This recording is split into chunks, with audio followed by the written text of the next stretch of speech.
এবার আল্লাহ বলবেন এবার দ্বিতীয় ফুৎকার দে। কয় নাম্বার ফু দিবে? ওই ফু দেওয়ার সাথে সাথে ইসরাফিল প্রথম ফুৎকার দিয়ে জায়গা মতো এরকমই দাঁড়ায় থাকবে। আবার যখন গ্রিন সিগন্যাল পাবে মুহূর্তের মধ্যে আরেকটা ফু দিয়ে দিবে। ফু দেওয়ার সাথে সাথে পৃথিবীর সব মানুষগুলো মরে শেষ। কেউ থাকবে? থাকতে পারবো আমরা? থাকার জন্য আসছি। একদিন মাটির ভেতরে হবে ঘরে মন আমার, কেন বান্ধ দালান ঘর, প্রাণ পাখি উড়ে যাবে পিঞ্জর ছেড়ে,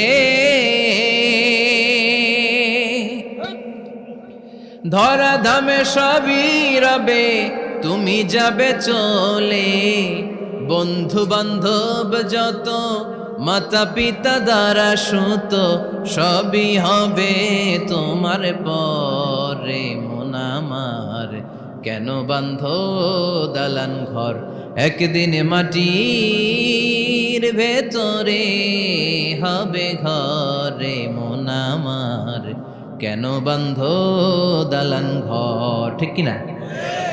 এই গানের কথামালাটা খুব সুন্দর না? আখিরাতের রিমাইন্ডার আমাদেরকে দেয়। এই যে দুনিয়া দুনিয়া, টাকা পয়সা আরো লাগবে, আরো কামাবো, এটাতে আমার হবে না, আরো চাই আরো চাই। এই প্রতিযোগিতা, এই কম্পিটিশন, ওর 5 তলা আমার লাগবে 7 তলা, ওর আছে 20 লাখ আমার লাগবে 30 লাখ। প্রতিযোগিতা আছে না নাই? এগুলো আমাদেরকে পাগল বানিয়ে দিয়েছে, মোহাচ্ছন্ন করে ফেলেছে। পৃথিবীটা আসলে একটা মরিচিকা, ধোঁকা, লোভ লালসা, আজ আছে কাল নাই।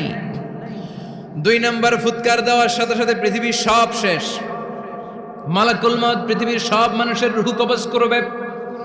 আল্লাহ বলবেন মালাকুল মউত আখবিরনি মাইয়াবকা, আমাকে বল আর কে আছে। মালাকুল মউত বলবে পৃথিবীর সব মানুষের রূহ কবজ করে শেষ, কেউ নাই। মানুষবিহীন পৃথিবী, মানুষের কোলাহলে পৃথিবীটা মুখরিত থাকতো এতদিন। গোটা পৃথিবীব্যাপী মানুষের কোলাহল, ওই যে সাইয়েদনা আদম থেকে শুরু হয়েছে, আর থামে নাই। মানুষ আর মানুষ, মানুষ আর মানুষ, সব মানুষ শেষ। আল্লাহ আশরাফুল মাখলুকাত একটারেও রাখি নাই, সব শেষ। শুধু আছে জিন জাতি। আল্লাহ বলবেন যাও এবার জিন জাতি ধরো, জিনদের রুহু কবজ করো। মালাকুল মাউত কিন্তু জিনদের রুহু কবজ করে। ওমা খলাকতুল জিন্না ওয়াল ইনসা ইল্লা লিয়াবুদুন। জিন জাতি আর মানব জাতি, এই 2 জাতিকে আল্লাহ তাআলা তৈরি করেছে কার ইবাদতের জন্য? আমরা যেমনি নামাজ পড়ি, জিনেরাও নামাজ পড়ে। আমরা যেমনি রমাদানের রোজা রাখি, জিনেরাও রমাদান